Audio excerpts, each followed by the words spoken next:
Hello नमस्कार and welcome everybody. Welcome to Avalokan IAS. My name is Sudarshan Mishra और अभी हम पढ़ रहे हैं पीटी 365 का इकोनॉमी सेक्शन। और इसमें हमने लास्ट में पल्सेस पे छोड़ा था, तो यहाँ से शुरू करते हैं वापस। ठीक है। तो सबसे पहला सेक्शन वही कि वाई न्यूज न्यूज में क्यों है। ये न्यूज में इसलिए क्योंकि इंडिया की जो पल्सेस इंपोर्ट है फिजिकल 2024 में सालों के कंपैरिजन में 84% तक बढ़ गई है और पिछले 6 साल में सबसे ज्यादा लेवल 4.65 मिलियन मेट्रिक टन तक पहुंच गई है ना। और ये जो सडन इंक्रीज हुआ है डोमेस्टिक प्रोडक्शन में, ये शॉर्टेज और बढ़ती हुई डिमांड को इंडिकेट करता है। और जिससे गवर्नमेंट को सिग्निफिकेंट इम्पोर्ट डिसीजंस भी लेने पड़े हैं। तो वही है पल्सेस का अपने यहाँ जो है प्रोडक्शन तो होता है लेकिन इट इज नॉट इनफ, तो उसकी वजह से हमें इम्पोर्ट भी करना पड़ता है। अब एक बार सिग्निफिकेंस ऑफ पल्सेस देखते हैं, लेकिन ये छोड़ देते हैं, इसका कुछ खास मतलब है नहीं। ये सस्टेनेबल, ये एग्रीकल्चर का देख लेते हैं। इसमें देखो ये जो आपके पास पल्सेस होती हैं, इसके पास जो है नाइट्रोजन फिक्सेशन की प्रॉपर्टीज होती है।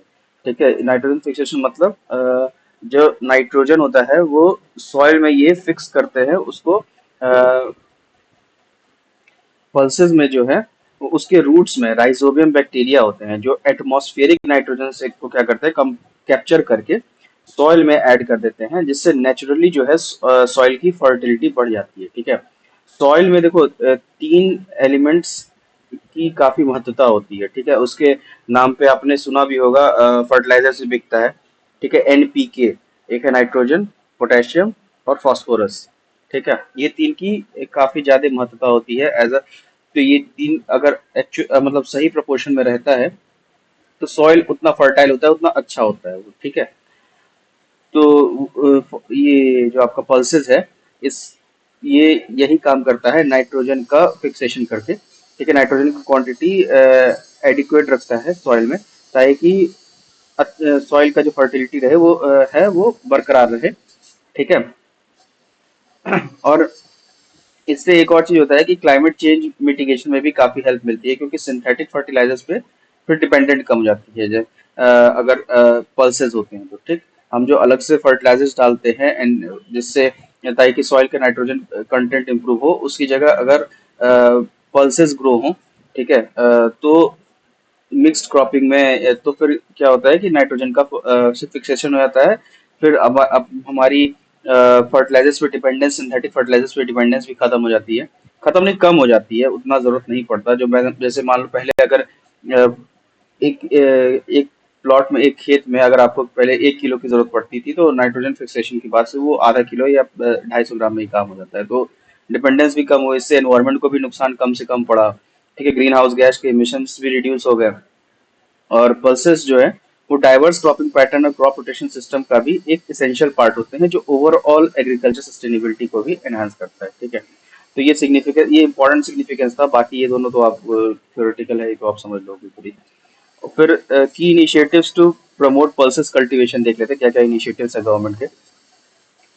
गवर्नमेंट ने जो है पल्सेस के कल्टीवेशन को प्रमोट करने के लिए कई कम्प्रिहेंसिव इनिशिएटिव्स लॉन्च किए हैं। नेशनल फूड सिक्योरिटी मिशन एक मेजर इनिशिएटिव है, जिसका मेन पर्पस है पल्सेस की प्रोडक्शन को का जो एरिया है उसको उसका एक्सपेंशन और प्रोडक्टिविटी एनहेंसमेंट के थ्रू पल्सेस की प्रोडक्टिविटी को बढ़ाना। ठीक है। और इस मिशन के तहत जो है हाई यील्डिंग वैरायटीज इंट्रोड्यूस की गई हैं और मॉडर्न फार्मिंग टेक्निक को प्रमोट किया जा रहा है। और फार्मर्स को टेक्निकल गाइडेंस भी प्रोवाइड की जा रही है, ताकि कि पर हेक्टेयर वो यील्ड इंप्रूव कर सके। ठीक। फिर दूसरा आता है प्रधानमंत्री अन्नदाता आय संरक्षण अभियान, जिसको पीएम आशा भी कहते हैं। शॉर्ट फॉर्म इसका है पीएम आशा। काफी न्यूज में भी है, तो इसको ध्यान से सुनेंगे आप। और इसमें जो है ये है प्राइस सपोर्ट स्कीम के तहत, इसमें ऑयल सीड्स और पल्सेस की प्रोक्योरमेंट मिनिमम सपोर्ट प्राइस पर की जाती है। और ये फार्मर्स को गारंटीड प्राइस एश्योरेंस प्रोवाइड करता है, जिससे उन्हें फाइनेंशियल सिक्योरिटी मिलती है। और पल्स कल्टीवेशन के लिए उनको इंसेंटिव मिलता है। और स्कीम का जो इम्प्लीमेंटेशन है वो वो पल्स कल्टीवेशन एरियाज को एक्सपैंड करने में भी काफी हेल्प किया है इसने। और फार्मर्स को प्राइस फ्लक्चुएशन से भी काफी प्रोटेक्ट किया है पीएम आशा ने। ठीक है। फिर अगला है क्रॉप डाइवर्सिफिकेशन प्रोग्राम। ये राष्ट्रीय कृषि विकास योजना का एक सब स्कीम है। ठीक है। स्पेशली ये ओरिजिनल ग्रीन रेवोल्यूशन स्टेट्स जो कि हरियाणा, पंजाब और वेस्टर्न उत्तर प्रदेश में इम्प्लीमेंट किया जा रहा है। और इस प्रोग्राम का मेन एम है राइस व्हीट मोनोकल्चर से डाइवर्सिफिकेशन को प्रमोट करना, ठीक है। क्योंकि इन सब ये जो तीनों स्टेट्स हैं, पंजाब, हरियाणा और उत्तर प्रदेश का वेस्टर्न पार्ट, ये ज्यादातर राइस और व्हीट के एग्रीकल्चर ही करते हैं, ठीक है। और जिससे क्या होता है कि वहाँ के सॉइल पे भी उसका बुरा इफेक्ट दिखने को मिल रहा है। अब आज की डेट में जो पंजाब का सॉइल है, सॉइल हेल्थ काफी खराब हो चुका है। वहाँ पे एक्सेसिवली यूज होता है केमिकल फर्टिलाइजर्स, जो कि हेल्थ के लिए बहुत ही खराब है, ठीक है। और एनवायरनमेंट को जो नुकसान पहुंचा रहा है उसको तो अलग। तो उसके उस उससे डाइवर्सिफिकेशन हो, सिर्फ चावल और गेहूं पे ही ना ये रह जाए, ठीक है। तो क्रॉप को और डाइवर्सिफाई करें, तो उस लिए ये क्रॉप डाइवर्सिफिकेशन प्रोग्राम इंट्रोड्यूस किया गया है, ठीक है। और क्रॉप डाइवर्सिफिकेशन प्रोग्राम के तहत जो है फाइनेंशियल असिस्टेंस मिलती है किसानों को, ट्रेनिंग और टेक्निकल सपोर्ट भी प्रोवाइड की जाती है, ताकि जो किसान हैं वो सक्सेसफुली जो दाल का कल्टीवेशन अडॉप्ट कर सके, ठीक है। और ये जो प्रोग्राम है ये water conservation, soil health improvement और सस्टेनेबल एग्रीकल्चर प्रैक्टिसेस को प्रमोट करने में भी काफी हेल्प करता है, ठीक। जितना आपका क्रॉप डाइवर्सिफाइड रहेगा, उतना ज्यादा सस्टेनेबल एग्रीकल्चर का प्रमोशन होगा, ठीक है। मोनोकल्चर में जैसे सिर्फ अगर सिर्फ गेहूं हो रहा है, या सिर्फ चावल हो रहा है, या सिर्फ पल्सेस का प्रोक्योरमेंट हो रहा, पल्सेस का प्रोडक्शन हो रहा है, ठीक है। तो या फिर कोई भी ऐसा क्रॉप जिसमें सिर्फ एक ही चीज प्रोड्यूस हो रही है, उसको मोनोकल्चर कहते हैं। उसमें जो है उतना वो एनवायरमेंट फ्रेंडली भी नहीं है, सस्टेनेबल भी नहीं है, ठीक है। जितना डाइवर्सिफाइड रहे क्रॉप्स, उतना ज्यादा बेहतर है, ठीक है। फिर इसके बाद में हम आते हैं नेक्स्ट टॉपिक, जूट पे। ये न्यूज में क्यों है? नेशनल जूट बोर्ड के अकॉर्डिंग फाइनेंशियल ईयर 2024-25 में जूट का प्रोडक्शन जो है 20% तक डिक्लाइन, उसमें 20% तक का डिक्लाइन एक्सपेक्टेड है, जो कि primarily नेचुरल कैलामिटीज की वजह से हो रहा है। और ईस्टर्न इंडिया में फ्लड्स, इरेगुलर रेनफॉल और एक्सट्रीम वेदर कंडीशंस ने जूट की क्रॉप को सीवियरली अफेक्ट किया है, ठीक है। जिससे प्रोडक्शन टारगेट्स अचीव करना काफी डिफिकल्ट हो गया है। और ये सिचुएशन जो है जूट इंडस्ट्रीज और फार्मर्स दोनों के लिए कंसर्न का विषय बन गया है, तो इसलिए ये न्यूज में है। अब जूट के बारे में बात करें, तो जूट क्या है? जूट एक नेचुरल फाइबर है जो प्राइमरली इंडियन सब कॉन्टिनेंट के ईस्टर्न पार्ट, जिसमें वेस्ट बंगाल है, बिहार है, आसाम है, उड़ीसा है, त्रिपुरा है, ये सब वगैरह में उगाया जाता है, ठीक है। और ये जो है प्राइमरली मानसून सीजन में ग्रो होता है, और वार्म ह्यूमिड क्लाइमेट प्रेफर होता है इस क्रॉप को उगाने के लिए, ठीक है। ये ज्यादा प्रेफर्ड क्लाइमेट है। और जूट फाइबर को वुडी कोर से अलग करने के लिए एक स्पेशल माइक्रोबियल प्रोसेस का यूज किया जाता है, जिसे रेटिंग कहते हैं। रेटिंग प्रोसेस में क्या होता है कि जूट के स्टेम्स को पानी में डुबा कर रखा जाता है, जिससे नेचुरली अकरिंग माइक्रोब्स जो हैं और वुडी पार्ट्स को डिसॉल्व कर देते हैं, और माइक्रोब्स और ये फाइबर्स जो हैं जूट के, वो अलग हो जाते हैं, ठीक है। और रेटिंग की जो क्वालिटी है वो फाइनल जूट फाइबर की क्वालिटी को डायरेक्टली डिटरमाइन करती है। जितना बढ़िया आपका रेटिंग, उतना बढ़िया आपका फाइनल जूट होगा। अब जूट इंडस्ट्री के बारे में बात करें, तो जूट इंडस्ट्री के स्टेटस के बारे में बात करेंगे, तो इंडिया जो है दुनिया की leading jute goods producing country है, जो कि एस्टिमेटेड वर्ल्ड प्रोडक्शन का अप्रोक्सीमेटली 70% अकाउंट करता है। और ये ईस्टर्न रीजन की मेजर इंडस्ट्री में से एक है, पर्टिकुलरली वेस्ट बंगाल में। और अप्रोक्सीमेटली 73% प्रोडक्शन जो है वो यहाँ होती है। और जूट इंडस्ट्री जो है lakhs of farmers, industrial workers और ट्रेडर्स को एम्प्लॉयमेंट प्रोवाइड करते हैं, और रूरल इकोनॉमी के लिए ये बैकबोन भी है। अराउंड 90% ऑफ द प्रोडक्शन जो है लोकली कंज्यूम किया जाता है, primarily packaging material, home furnishing, textile और हैंडीक्राफ्ट्स के फॉर्म में। और रिसेंट ईयर्स में जूट का जो प्रोडक्ट है वो इंटरनेशनल डिमांड भी उसकी इंक्रीज हुई है, due to increasing preference for eco friendly और बायोडिग्रेडेबल प्रोडक्ट्स, ठीक है। और जूट के बैग्स आई होप आपने देखे होंगे, कभी न कभी तो देखे ही होंगे। अभी तो फिलहाल कम ही यूज होते हैं ये, लेकिन जूट के जो बोरी होती है, सैक्स होते हैं, उसके काफी इस्तेमाल होता है जूट का, ठीक है। उसे तो फिर नेक्स्ट टॉपिक पे आते हैं हम, इसमें क्या क्या इनिशिएटिव लिया गया है। देखो, गवर्नमेंट ने जूट इंडस्ट्री सपोर्ट करने के लिए और रिवाइव करने के लिए काफी इनिशिएटिव्स लिए हैं। एक तो नेशनल जूट बोर्ड है, ठीक है। उसको जूट बोर्ड एक्ट 2008 के अकॉर्डिंग कंस्टिट्यूट किया गया है, और नेशनल जूट बोर्ड को जूट कल्टीवेशन, मैन्युफैक्चरिंग और मार्केटिंग ऑफ जूट और जूट प्रोडक्ट्स के लिए डेवलपमेंट की रिस्पॉन्सिबिलिटी दी गई है, ठीक है। ये जो बोर्ड है वो रिसर्च और development, market promotion, skill development और क्वालिटी इंप्रूवमेंट प्रोग्राम्स को इम्प्लीमेंट करता है, ठीक। फिर दूसरा है नेशनल जूट डेवलपमेंट प्रोग्राम।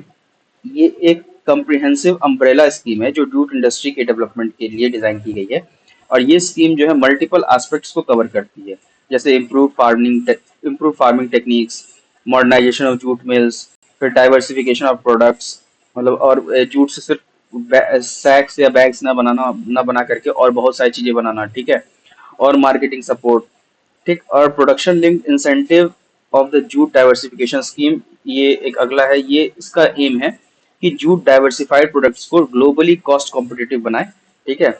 और इस स्कीम के तहत जो है फाइनेंशियल इंसेंटिव भी प्रोवाइड किए जाते हैं to encourage product innovation, quality improvement और मार्केट एक्सपेंशन के लिए, ठीक। फिर इसके बाद में है जूट कॉर्पोरेशन ऑफ इंडिया के बारे में देखें तो ये 1971 में जो है प्राइस सपोर्ट एजेंसी के रोल में इसको स्टैब्लिश किया गया था। और जूट कॉर्पोरेशन ऑफ इंडिया जो है मिनिमम सपोर्ट प्राइस पर जूट प्रोक्योरमेंट करके फार्मर्स के इंटरेस्ट को प्रोटेक्ट करता है। और जूट कॉर्पोरेशन ऑफ इंडिया जो है जूट आई केयर, मतलब जिसमें jute improve cultivation and advance rating exercise project भी इम्प्लीमेंट कर रहा है, जिसका एम है जूट फार्मिंग में मैकेनाइजेशन और माइक्रोबियल कंसोर्टियम का यूज करके एक्सेलरेटेड रेटिंग को प्रमोट करना, ठीक है। और ये इनिशिएटिव जो है प्रोडक्टिविटी और क्वालिटी दोनों को एनहांस करने में हेल्प करता है। फिर गवर्नमेंट ने जो है jute packaging materials compulsory used in packaging communities act 1987 भी इनेक्ट किया है, जिसके तहत जो है कुछ कम्युनिटीज उसकी पैकेजिंग के लिए जूट मटेरियल का यूज कंपल्सरी हो गया है। और ये पॉलिसी जो है जूट इंडस्ट्री के लिए स्टेबल डोमेस्टिक मार्केट भी इंश्योर करती है और हजारों लोगों के लिए लाइवलीहुड को भी सपोर्ट करती है, उनके जीविका को भी सपोर्ट करती है, ठीक है।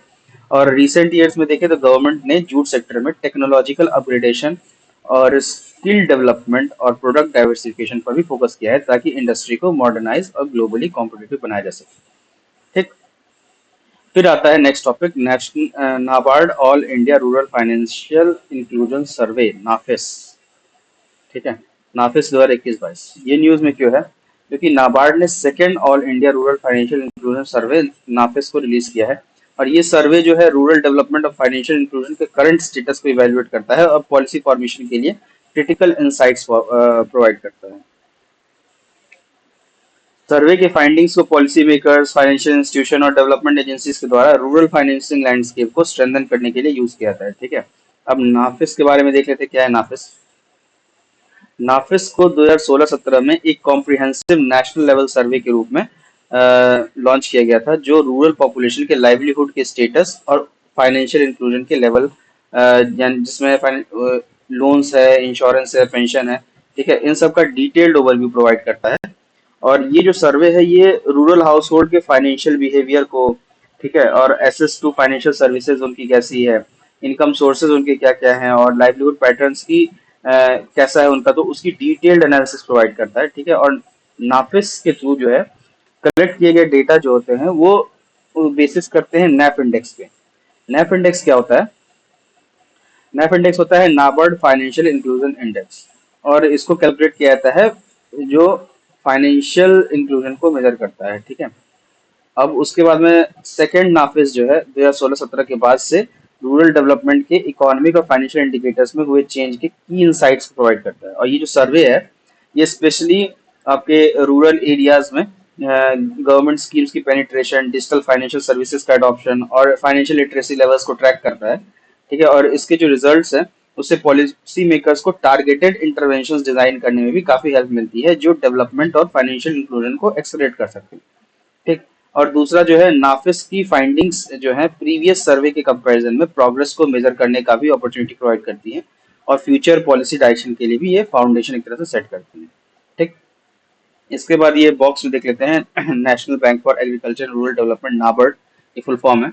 इसका जो हेडक्वार्टर है आपका मुंबई में है, ठीक है। और मुंबई में है। और इसके अबाउट में देखें तो ये इंडिया की एपेक्स डेवलपमेंट बैंक है to promote sustainable and equitable agriculture for rural development, ठीक है। और इसकी जो जेनेसिस हुई है, मतलब जो जो इसका स्थापना हुई है वो 1982 में अंडर नाबार्ड एक्ट 1981 में इसकी स्थापना हुई है, ठीक है। और किसके रिकमेंडेशन में, बी सीवारमन कमेटी के रिकमेंडेशन पे। और इसका जो मैंडेट है, इसका मैंडेट है कि रेगुलर क्रेडिट और क्रेडिट को रेगुलेट करना, ये उनको क्रेडिट प्रोवाइड करना और बाकी फैसिलिटीज जो एग्रीकल्चर में जरूरी हैं, ठीक है, छोटे इंडस्ट्रीज को प्रमोशन करने के लिए या फिर विलेज और कॉटेज इंडस्ट्रीज की प्रमोशन करने के लिए, ठीक है, हैंडीक्राफ्ट्स या फिर और भी कोई इकोनॉमिक एक्टिविटी जो रूरल एरिया में होती है, उसको प्रमोट करने के लिए उसके लिए जो पैसे की जरूरत होगी, ठीक है, वो नाबार्ड को देने का काम होता है, नाबार्ड देता है ये। अच्छा, और एक और चीज आप ये ओनरशिप जो है, इसका एक चौथा पॉइंट है, ओनरशिप जो है वो इट इज होल्ड ओन, मतलब ये गवर्नमेंट ऑफ इंडिया डायरेक्टली इसको ओन करती है पूरे कंप्लीट तरीके से, ठीक है। अच्छा हाँ, तो मैं ये बता रहा था कि ये जो मैंडेट है, इसमें जो है, जो छोटे किसान होते हैं या कोई भी किसान होते हैं, वो डायरेक्ट नाबार्ड से जाके पैसा नहीं मांग सकते। ये पैसा जो होता है बैंक्स मांगती है, बैंक्स को ये पैसा नाबार्ड देता है, और ना फिर वो पैसा किसानों तक आता है, किसान जाते हैं बैंक से पैसा मांगने, ठीक है।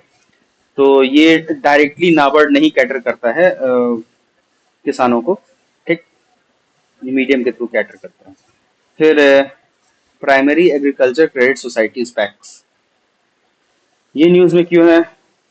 पैक्स के एक्सपेंशन और मॉडर्नाइजेशन के लिए काफी ज्यादा इनिशिएटिव्स लिए गए हैं, ठीक है। इसलिए ये इनिशिएटिव्स जो है कोऑपरेटिव कल्चर को, स्ट्रक्चर को स्ट्रेंथन करने के लिए, ऑपरेशनल एफिशिएंसी को इम्प्रूव करने के लिए, और रूरल एरियाज में फाइनेंशियल सर्विसेज की डिलीवरी को एनहांस करने के लिए डिजाइन किए गए हैं।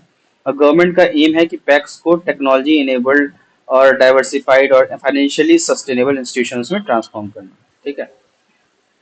तो इसलिए पैक्स वाला न्यूज में है। एक सेकंड, सॉरी। अब about primary agriculture credit societies के बारे में, पैक्स के बारे में जान लेते हैं क्या है ये। और ठीक है, तो डेफिनेशन की इसकी बात करें तो पैक्स जो है short term cooperative credit structure के ग्रासरूट लेवल का के हाथ हैं एक तरह से। और ये विलेज या पंचायत लेवल पर ऑपरेट करते हैं और डायरेक्टली फार्मर से कनेक्ट करते हैं ये। अब पैक्स जो है three tier cooperative credit structure है, ठीक है, three tier cooperative credit structure ये, जिसमें short term credit three tier system है, लॉन्ग टर्म क्रेडिट भी टू टीयर सिस्टम है। थ्री टीयर में स्टेट सेंट्रल कोऑपरेटिव बैंक्स है, फिर उसके नीचे फिर आता है डिस्ट्रिक्ट सेंट्रल कोऑपरेटिव बैंक, फिर आता है पैक्स, ठीक है। और लॉन्ग टर्म क्रेडिट में टू टीयर सिस्टम फॉलो होता है, state central cooperative agriculture rural banks, ठीक है, उसका सीधे primary cooperative agriculture rural bank, rural development bank, ठीक है। तो ये टू टीयर में है, ये जो शॉर्ट टर्म क्रेडिट है वो थ्री टीयर सिस्टम में है। तो वही है कि पैक्स जो है three tier cooperative credit structure है। इसकी फाउंडेशन है, जिसमें स्टेट कोऑपरेटिव बैंक्स जो है टॉप लेवल पे रहते हैं, डिस्ट्रिक्ट सेंट्रल कोऑपरेटिव बैंक जो है वो मिडिल लेवल पे रहते हैं, और जो पैक्स है वो ग्राउंड लेवल पे रहता है। तो ये तीन टीयर हो गए इसके, ठीक है। और ये रूरल फाइनेंशियल आर्किटेक्चर का फंडामेंटल बिल्डिंग ब्लॉक है, जो millions of small marginal farmers को मतलब फाइनेंशियल सर्विसेज भी प्रोवाइड करता है पैक्स। और रेगुलेशन के पर्सपेक्टिव से पैक्स कोऑपरेटिव सोसाइटी एक्ट के अंडर ये रजिस्टर्ड होते हैं, और concerned state registrar of cooperative society के द्वारा ये एडमिनिस्टर किए जाते हैं। और स्टेट लेवल रेगुलेशन होने की वजह से डिफरेंट स्टेट्स में ऑपरेशंस और गवर्नेंस स्ट्रक्चर में वेरिएशंस भी हो सकते हैं इसमें, ठीक है।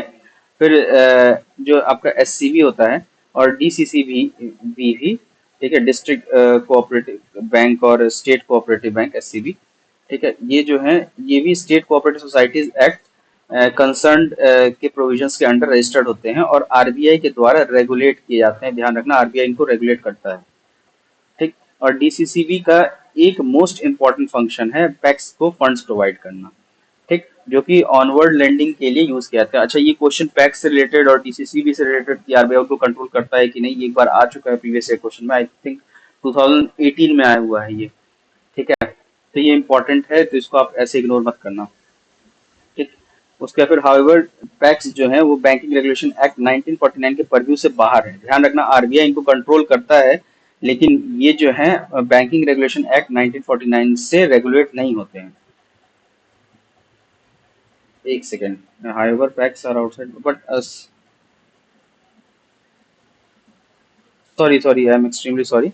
ये पैक्स जो है बैंकिंग रेगुलेशन एक्ट 1949 के बाहर है, लेकिन और आरबीआई के द्वारा भी रेगुलेट नहीं किया जाते, पैक्स नहीं रेगुलेट किया जाते, ठीक है।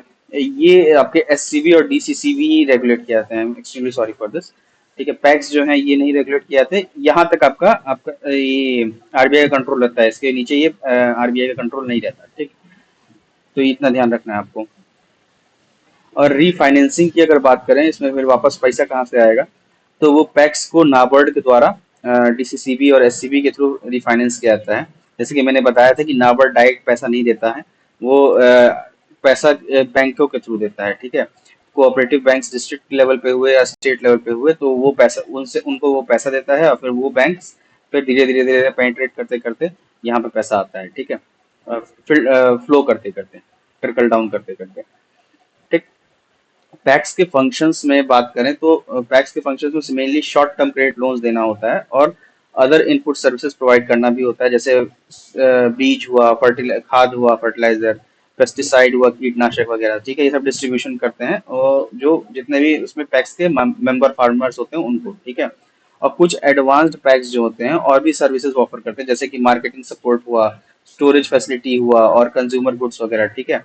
मतलब जैसे मान लो अगर किसान ने फल किसान ने अपना जो खाद्यान्न है उसको बना लिया, ठीक है। अब उसको स्टोरेज वगैरह के लिए कोल्ड चेन प्रोवाइड करना, ये सब कोल्ड स्टोरेज प्रोवाइड करना, तो ये सब काम भी कुछ पैक्स करते हैं, ठीक। पैक्स की सिग्निफिकेंस को समझने के लिए ये फैक्ट जरूरी है कि पैक्स जो है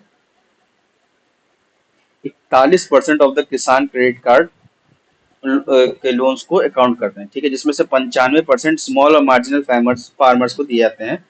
ये 2022 का डाटा है।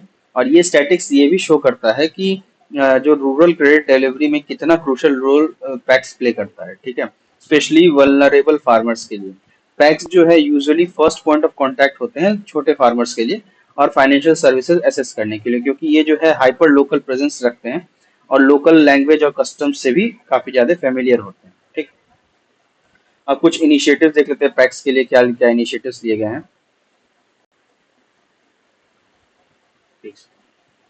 हाँ, पैक्स को मॉडर्नाइज और स्ट्रेंथन करने के लिए गवर्नमेंट ने मल्टीपल इनिशिएटिव्स लॉन्च किए हैं, ठीक है। पैक्स के मॉडर्नाइजेशन ऑफ पैक्स के तहत देश भर में 18,000 पैक्स के कंप्यूटराइजेशन का प्रोजेक्ट शुरू किया गया है।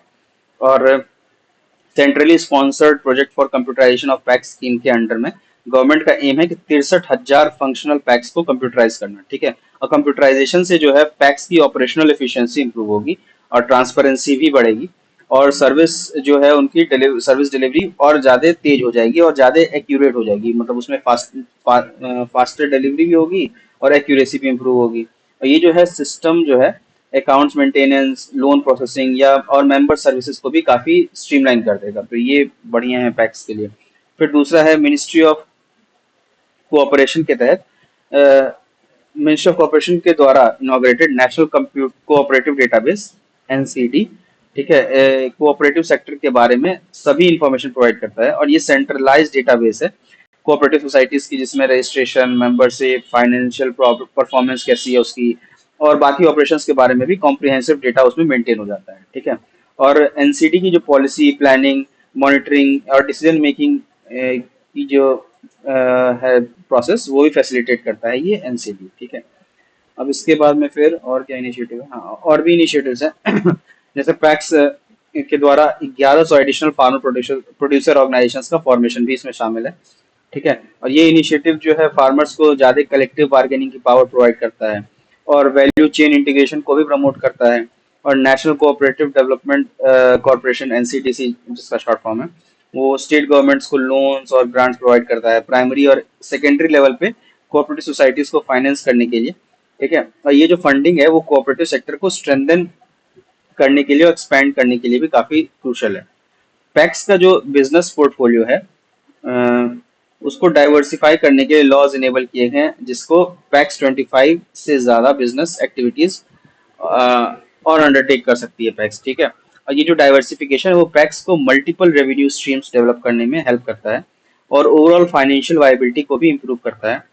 पैक्स जो है वो प्रधानमंत्री किसान सम्मान केंद्र और प्रधानमंत्री भारतीय जन औषधि केंद्र और कॉमन सर्विस सेंटर के रूप में भी फंक्शन करने की कैपेबिलिटी रखता है, उसको अपॉर्चुनिटी भी दिया जा रहा है इसके लिए, ठीक है। और इस अप्रोच ने पैक्स को वन स्टॉप सर्विस सेंटर बना दिया है, और बन भी सकते उसके बनने की कैपेबिलिटी और पॉसिबिलिटी को भी इम्प्रूव कर दिया है, जो मल्टीपल गवर्नमेंट सर्विसेज और स्कीम्स को रूरल एरियाज में डिलीवर कर सकते हैं, ठीक है। फिर आता है नेक्स्ट टॉपिक, फिशरीज सेक्टर पे इसके बारे में देखते हैं ये न्यूज में क्यों है। रिसेंटली जो है प्रधानमंत्री ने फिशरीज सेक्टर को बूस्ट करने के लिए 218 प्रोजेक्ट्स का इनॉग्रेशन किया है। ये प्रोजेक्ट्स जो है फिशरीज सेक्टर को मॉडर्नाइज करने, उसकी प्रोडक्टिविटी बढ़ाने और फिशरमैन की आय को इंक्रीज करने के लिए डिजाइंड है। और ये इनिशिएटिव जो है ब्लू रिवॉल्यूशन को एक्सलेट करने और इंडिया को ग्लोबल सी फूड मार्केट में भी कॉम्पिटिटिव बनाने के लिए लिया गया है। ठीक है, अब इस प्रोजेक्ट्स में क्या क्या आते हैं?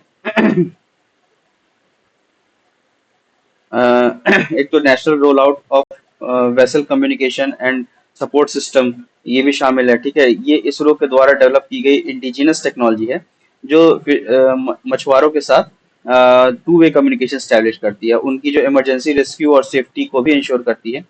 वीसीएस सिस्टम यानी vessel communication and support system, ये जो है फिशरमैन्स को रियल टाइम में weather update, potential fishing zones की इंफॉर्मेशन और इमरजेंसी सिचुएशन में भी काफी हेल्प प्रोवाइड करता है।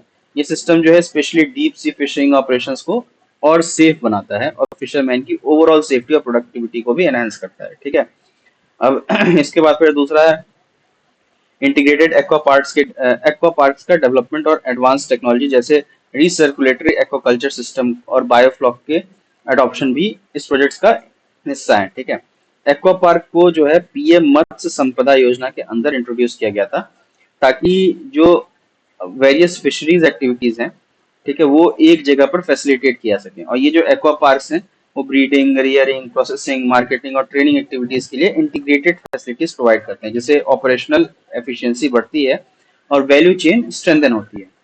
फिर रिसर्कुलेटरी एक्वाकल्चर सिस्टम की बात करें तो मैकेनिकल और बायोलॉजिकल फिल्टर्स का यूज करता है ये, और जहाँ फिश कल्चर टैंक्स में वाटर को रिसाइकिल और यूज किया जाता है। ठीक, और उसको रिसाइकिल और यूज करने के बाद सस्पेंडेड पार्टिकल और मेटाबोलाइट्स जो उसमें होते हैं वो उसमें रिमूव करके उसको वापस रिसर्कुलेट करके यूज किया जाता है। ठीक है, और ये जो सिस्टम है वो वाटर कंजर्वेशन प्रमोट करता है और कंट्रोल्ड एनवायरनमेंट में फिश फार्मिंग को पॉसिबल बनाता है। ठीक है, अब बायोफ्लॉक क्या है? बायोफ्लॉक एक एनवायरमेंटली फ्रेंडली एक्वाकल्चर टेक्निक है जो in situ micro organism production पर बेस्ड है। इसमें जो है माइक्रो ऑर्गेनिजम्स को एनकरेज किया जाता है कि बायोफ्लॉक फॉर्म करें और फिश को फीड के रूप में सर्व करते हैं फिर वो बायोफ्लॉक्स। ठीक है, और वाटर क्वालिटी को भी मेंटेन करते हैं, और ये टेक्नोलॉजी जो है इनपुट कॉस्ट को रिड्यूस करती है, प्रोडक्शन एफिशिएंसी को इंक्रीज करती है। ठीक है, तो इसके बाद में फिर स्कीम्स और इनिशिएटिव्स पे आते हैं, क्या क्या स्कीम्स और इनिशिएटिव्स हैं। फिशरीज सेक्टर को प्रमोट करने के लिए कई स्कीम्स और इनिशिएटिव्स लॉन्च की गई हैं। इसमें से एक है प्रधानमंत्री मत्स्य संपदा योजना। ये एक अम्ब्रेला स्कीम है जिसका इंटेंट जो है फिश प्रोडक्शन और productivity, technology, post harvest infrastructure और वैल्यू चेन में क्रिटिकल गैप्स को एड्रेस करना है। ठीक है, और ये जो स्कीम है वो कम्प्रिहेंसिव अप्रोच लेकर के फिशरीज सेक्टर के हॉलिस्टिक डेवलपमेंट पर फोकस करती है। इस स्कीम के तहत जो है इंफ्रास्ट्रक्चर डेवलपमेंट, कैपेसिटी बिल्डिंग और टेक्नोलॉजिकल इंटरवेंशन के लिए फाइनेंशियल सपोर्ट भी प्रोवाइड किया जाता है। फिर other fisheries aquaculture and infrastructure development fund, FIDF. ठीक है, इसका जो है विजन है कि फिशरीज इंफ्रास्ट्रक्चर फैसिलिटीज को दोनों मरीन और इनलैंड फिशरीज सेक्टर में क्रिएट करना और फिश प्रोडक्शन को ऑगमेंट करना, मतलब और एडिशन करना उसमें। ठीक है, उसके बाद में आता है रंगीन मछली ऐप। ठीक है, इसमें क्या है, ये एक इनोवेटिव डिजिटल इनिशिएटिव है जो पॉपुलर आपके ऑर्नामेंटल फिशेज हैं जैसे जो एक्वेरियम वगैरह में होते हैं। ठीक है, रंगीन मछलियां होती है ना उसमें, तो इसीलिए इसका नाम भी रंगीन मछली रखा गया है। ठीक है, उसके बारे में मल्टीलिंगुअल इंफॉर्मेशन आठ इंडियन लैंग्वेज 8 इंडियन लैंग्वेजेस में प्रोवाइड करती हैं। ठीक है, और ये जो ऐप है ये ऑर्नामेंटल फिशिंग के फिश फार्मिंग के बारे में अवेयरनेस क्रिएट करती हैं और टेक्निकल गाइडेंस भी प्रोवाइड करती हैं। ठीक, फिर फिर इसके बाद national fisheries development programme portal, इसको जो है प्रधानमंत्री मत्स्य किसान समृद्धि सह योजना के अंदर क्रिएट किया गया है जो पीएमएमएसवाई के का एक ही सब स्कीम है। ठीक है, और ये जो पोर्टल है वो schemes, benefit of fisheries related resources के बारे में इंफॉर्मेशन एक्सेस करने का डिजिटल प्लेटफॉर्म प्रोवाइड करता है। हैदराबाद, मुंबई, कोची में 3 इंक्यूबेशन सेंटर्स की स्टैब्लिशमेंट है फिश इसके अंदर में, और फिशेस जिसमें फिशरीज स्टार्टअप, कोऑपरेटिव एक्सेट्रा को प्रमोट करने के लिए काम किया जा रहा है। ठीक है, ये सेंटर्स जो हैं इनोवेशन, एंटरप्रेन्योरशिप और स्किल डेवलपमेंट को भी एनकरेज करती हैं फिशर सेक्टर में। अब अदर इनिशिएटिव्स में बात करें तो किसान क्रेडिट कार्ड फैसिलिटी का एक्सटेंशन है। फिशरमैन्स को फाइनेंशियल सपोर्ट प्रोवाइड करने के लिए आसाम, छत्तीसगढ़, मध्य प्रदेश, त्रिपुरा और नागालैंड में 5 इंटीग्रेटेड एक्वा पार्क्स का डेवलपमेंट, फिर अरुणाचल प्रदेश और आसाम में 2 वर्ल्ड क्लास फिश मार्केट्स की स्टैब्लिशमेंट वगैरह सब शामिल है। ठीक है, और ये जो कॉम्प्रिहेंसिव इनिशिएटिव है कलेक्टिवली फिशरीज सेक्टर को ट्रांसफॉर्म करने और फिशरमैन की सोशो इकोनॉमिक कंडीशंस को इम्प्रूव करने में सिग्निफिकेंट रोल प्ले करता है। ठीक है, तो ये सब हो गया आपके अदर इनिशिएटिव्स में। फिर इसके बाद आता है नेक्स्ट टॉपिक, सीवीड फार्मिंग। ये न्यूज में क्यों है? क्योंकि नीति आयोग ने strategy for development of seaweed value chain titled एक रिपोर्ट पब्लिश की है। और ये रिपोर्ट जो है वो सीवीड फार्मिंग की पोटेंशियल और चैलेंजेस और स्ट्रेटेजिक इंटरवेंशंस को हाईलाइट करती है, जो कि इस सेक्टर के ग्रोथ को एक्सलेट करते हैं। ठीक है, या एक्सलेट करने की कैपेसिटी रखते हैं। और रिपोर्ट जो है वो इंडिया में सस्टेनेबल सीवीड इंडस्ट्री को डेवलप करने के लिए रोड मैप भी प्रोवाइड करता है। अब सीवीड फार्मिंग क्या है ये देख लेते हैं। सीवीड जो है अलग अलग तरह के मैरीन प्लांट्स और माइक्रो एल्गी हैं, जो रिवर्स, लेक्स और बाकी वाटर बॉडीज में ग्रो करती हैं, थ्राइव करती हैं। ठीक है, और ये जो है डाइवर्स ग्रुप ऑफ ऑर्गेनिजम्स है, जो शैलो कोस्ट मतलब कम पानी वाले कोस्टल एरियाज में ग्रो करते हैं और मल्टीपल इकोलॉजिकल फंक्शंस भी प्रोवाइड करते हैं। जैसे सीवीड्स की जो कल्टीवेशन है वो एक्वाकल्चर का पार्ट है, जिसमें कंट्रोल्ड एनवायरनमेंट्स में सीवीड्स को ग्रो किया जाता है। फिशिंग और एक्वाकल्चर सेक्टर का जो है इंडिया की जीडीपी में तकरीबन 1.5% का कंट्रीब्यूशन होता है, और सीवीड फार्मिंग इस कंट्रीब्यूशन को और इंक्रीज करने की पोटेंशियल रखता है। ठीक है, इसलिए इस पे इतना काम किया जा रहा है। अब सिग्निफिकेंस क्या है सीवीड फार्मिंग का? सीवीड फार्मिंग की जो इकोनॉमिक सिग्निफिकेंस है वो काफी हाई है, क्योंकि ये जो है बायो एक्टिव कंपाउंड्स के लिए काफी वैल्यूएबल है, और जो फूड है, फार्मा इंडस्ट्री है, कॉस्मेटिक्स, टेक्सटाइल और बायोफ्यूल्स इंडस्ट्री में भी मल्टीपल इसके एप्लीकेशंस हैं। ठीक है, और सीवीड के एक्सट्रैक्शन किए गए कंपाउंड्स जो हैं वो फूड एडिटिव्स, नेचुरल फर्टिलाइजर्स और फार्मास्यूटिकल्स में यूज किए जाते हैं। ग्रोइंग ग्लोबल मार्केट और डाइवर्स एप्लीकेशंस की वजह से सीवीड फार्मिंग थोड़ी ल्यूक्रेटिव बिजनेस अपॉर्चुनिटी है। ठीक है, स्पेशली कोस्टल कम्युनिटीज के लिए। फिर एनवायरमेंटल पर्सपेक्टिव से देखें तो सीवीड्स जो है कार्बन सिक्वेस्ट्रेशन में भी काफी हेल्प करते हैं। ठीक है, कार्बन फिक्सेशन में। और ये जो है क्लाइमेट रेजिलियंस में भी काफी कंट्रीब्यूट करते हैं। सीवीड्स जो है ओशन से कार्बन डाइऑक्साइड एब्जॉर्ब करके क्लाइमेट चेंज में के मिटिगेशन में काफी हेल्प करता है। और रिसेंट स्टडीज भी सजेस्ट करती हैं कि extensive seaweed farming green house gas emissions को सिग्निफिकेंटली रिड्यूस कर सकता है। और एडिशनली जो है सीवीड्स मरीन इकोसिस्टम के हेल्थ मेंटेन करने में भी काफी हेल्प करती हैं। ठीक है, बाय इंप्रूविंग वाटर क्वालिटी और सपोर्टिंग बायोडाइवर्सिटी। तो ये सिग्निफिकेंस बता दिया मैंने। सिग्निफिकेंस थोड़ा डिटेल में बताया, क्योंकि सिग्निफिकेंस आपके लिए जानना जरूरी है। ठीक है, कुछ स्टेप्स जो लिए गए हैं वो देख लेते हैं। इंडिया ने जो है सीवीड फार्मिंग को प्रमोट करने के लिए काफी स्टेप्स लिए हैं। एक तो है प्रधानमंत्री मत्स्य संपदा योजना 2025 तक, जिसमें 1 million tonne annual seaweed production का एम्बिशियस टारगेट सेट किया गया है।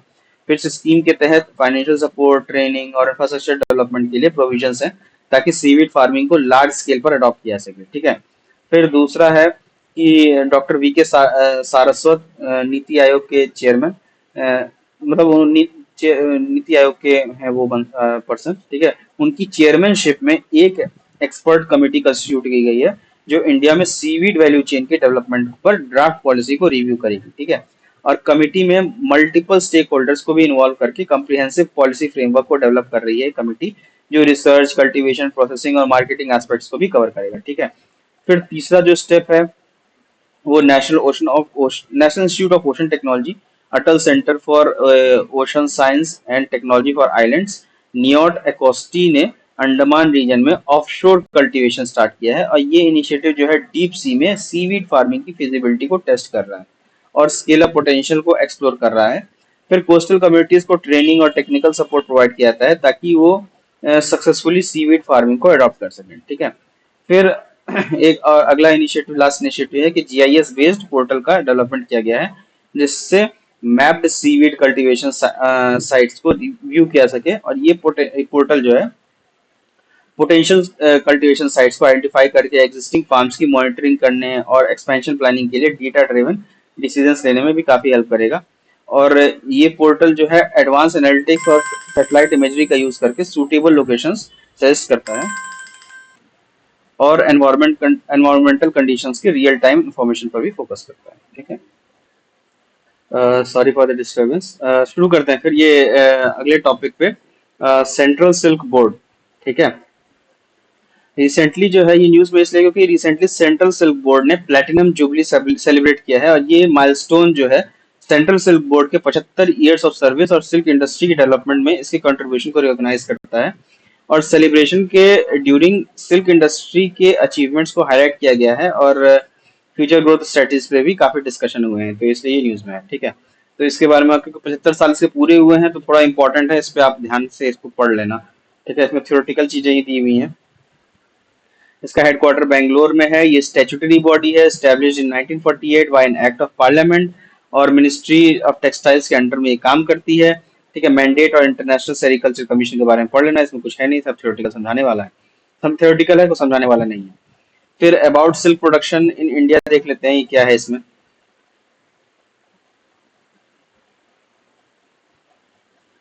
कहा गया है? हाँ, इंडिया जो है दुनिया में सेकंड लार्जेस्ट सिल्क प्रोड्यूसर है, जो ग्लोबल प्रोडक्शन के 42% को कंट्रीब्यूट करता है, 2023 के डाटा के अकॉर्डिंग है ये। और ये अचीवमेंट जो है इंडिया के सेरिकल्चर सेक्टर की स्ट्रेंथ और ग्लोबल सिल्क मार्केट में इसके ग्रोइंग इन्फ्लुएंस को भी डेमोन्स्ट्रेट करता है। जिसमें कर्नाटका का जो कंट्रीब्यूशन है 32% है टोटल सिल्क प्रोडक्शन के कंट्रीब्यूशन में। ठीक है, दूसरा जो है हाईएस्ट कंट्रीब्यूटर सेकंड नंबर पे वो है आंध्र प्रदेश। फिर सिल्क जो है इन कौन कौन से वैरायटी के प्रोड्यूस होते हैं वो इंडिया में, लगभग सभी वैरायटी के, मलबरी सिल्क, एरी सिल्क, टसार, मुगा, ये सब अलग अलग वैरायटीज के प्रोड्यूस होते हैं इंडिया में। ठीक है, और ये डाइवर्सिटी जो है इंडिया को यूनिक, इस डाइवर्सिटी की वजह से इंडिया को यूनिक पोजीशन में रखा, इंडिया यूनिक पोजीशन में रहता है, क्योंकि दुनिया का ओनली कंट्री है जो सिल्क की सभी कमर्शियल वैरायटीज को प्रोड्यूस करता है। ठीक है, फिर इसके बाद फिर आते हैं नेक्स्ट टॉपिक पे, इसमें और कुछ है नहीं बताने लायक। Indian council of agriculture research, national institute of secondary agriculture, NISA. ठीक है, ये क्या है, ये न्यूज में क्यों है, क्योंकि Indian council of agriculture research, national institute of secondary agriculture ने स्टैब्लिशमेंट के 100 साल सेलिब्रेट किए हैं, और ये सैनिटरी सेलिब्रेशन इंस्टीट्यूट के लॉन्ग हिस्ट्री, कंट्रीब्यूशन और एग्रीकल्चर रिसर्च में अचीवमेंट्स को ऑनर करता है। और इवेंट के ड्यूरिंग इंस्टीट्यूट को इवोल्यूशन और फ्यूचर प्लान्स पर भी डिस्कशन हुए हैं काफी, इसमें तो इसलिए न्यूज में है। अबाउट आईसीएआर देख लेते हैं क्या है ये। आईसीएआर को इनिशियली 1924 में Indian institute of natural resins and gums के नाम से रांची झारखंड में एस्टेब्लिश किया गया था। और इंस्टीट्यूट ने जो है नेचुरल रेजिन्स और गम्स के रिसर्च और डेवलपमेंट में पायनियरिंग वर्क किया है पिछले सेंचुरी में, और इसे 2022 में रीनेम करके आईसीएआर नीसा नाम रख दिया गया था इसका। और ये ministry of agriculture and farmers welfare के अंडर में आता है। और इंस्टीट्यूट का जो रीनेमिंग हुआ उससे फायदा ये हुआ कि इसका जो मैंडेट है वो थोड़ा एक्सपैंड हो गया, और सेकेंडरी एग्रीकल्चर पर भी इस पे इंक्रीज फोकस है सरकार का, ये भी ये चीज रिफ्लेक्ट करता है। ठीक है, सेकेंडरी एग्रीकल्चर क्या है इसमें देख लेते हैं। सेकेंडरी एग्रीकल्चर में प्राइमरी एग्रीकल्चर प्रोडक्ट्स का वैल्यू एडिशन और अदर एग्रीकल्चर रिलेटेड एक्टिविटीज जैसे कि बी कीपिंग हुआ, फिर पोल्ट्री फार्मिंग हुआ, फिर एग्रीकल्चर टूरिज्म वगैरह वगैरह, ये सब शामिल है। ठीक है, और ये कॉन्सेप्ट जो है ट्रेडिशनल फार्मिंग के से थोड़ा बियॉन्ड है। ठीक है, और ये फोकस करता है कि वैल्यू जो है एग्रीकल्चर प्रोडक्ट्स और बाय प्रोडक्ट्स का, उससे उसको कैसे मैक्सिमाइज किया जा सके। ठीक है, जो भी एग्रीकल्चर प्रोडक्ट्स हैं, जो भी एग्रीकल्चर बाय प्रोडक्ट्स हैं, उनके वैल्यूज को कैसे मैक्सिमाइज किया सके। और सेकेंडरी एग्रीकल्चर रेफर करता है सभी ऐसे प्रैक्टिसेस को या प्रोसेसेस को जो एग्रीकल्चर प्रोड्यूस, रेसिड्यूज और बाय प्रोडक्ट्स को हाई वैल्यू कमोडिटीज में कन्वर्ट करते हैं, जैसे फार्मास्यूटिकल इंडस्ट्री में, फिर इंडस्ट्रियल में मेडिसिनल और स्पेसिफाइड यूज करने में उसका यूज थोड़ा बढ़ जाए। ठीक है, और ये अप्रोच जो है वो वेस्टेज को भी रिड्यूस करता है, एडिशनल इनकम्स को भी जनरेट करता है, और ओवरऑल एग्रीकल्चर की प्रॉफिटेबिलिटी बनाए रखता है और उसको और प्रॉफिटेबल ऑप्शंस बनाता है। ठीक है, एग्जाम्पल में जैसे ग्रेन से वाइटामिन का एक्सट्रैक्शन, राइस ब्रांड से ऑयल का प्रोडक्शन, शुगर केन से जैगरी यानी गुड़ का प्रोडक्शन। ठीक है, कॉटेज स्केल यूनिट में जैम्स बनाना, पिकल्स बनाना, ये सब शामिल है। ठीक है, ये सब सेकेंडरी एग्रीकल्चर में आते हैं। और ये जो वैल्यू एडेड प्रोडक्ट्स होते हैं ये प्राइमरी क्रॉप से सिग्निफिकेंटली हायर रिटर्न्स जनरेट करते हैं और एम्प्लॉयमेंट अपॉर्चुनिटीज भी क्रिएट करते हैं रूरल एरियाज में। सेकेंडरी एग्रीकल्चर जो है सर्कुलर इकोनॉमी मॉडल को प्रमोट करता है, जिसमें एग्रीकल्चर वेस्ट भी वैल्यूएबल प्रोडक्ट्स में कन्वर्ट कर दिया जाता है। ठीक है, जिससे एनवायरमेंटल सस्टेनेबिलिटी भी इंप्रूव होती है। ठीक, सर्कुलर इकोनॉमी का मतलब समझ में आ गया ना आपको, कि जैसे वेस्ट कम से कम हो और एनवायरमेंटल सस्टेनेबिलिटी भी इम्प्रूव हो, चीजें एनवायरमेंटली सस्टेनेबल हो। ठीक है, ये सब सर्कुलर इकोनॉमी में आता है। ठीक है, एनवायरमेंटल टर्म है ये। उसके बाद फिर Indian council of agriculture research ICAR के बारे में देख लेते हैं। ठीक है, आईसीएआर का जो है एग्रीकल्चर इंक्लूडिंग हॉर्टिकल्चर, फिशरीज और एनिमल साइंसेज में रिसर्च और एजुकेशन को कोऑर्डिनेट, गाइड और मैनेज करने के लिए एपेक्स बॉडी है पूरे देश में ये, ठीक है। और ये जो है extensive network of research institute, centres और यूनिवर्सिटीज के थ्रू ऑपरेट करता है, जो स्पेसिफिक क्रॉप्स, रीजन्स और एग्रीकल्चर डोमेन्स पर फोकस करते हैं, ठीक है। और आईसीएआर की जो रिसर्च आउटपुट्स ने इंडिया की ग्रीन रेवोल्यूशन और सब्सिक्वेंट एग्रीकल्चर एडवांसमेंट में भी काफी सिग्निफिकेंट रोल प्ले किया है, ठीक है।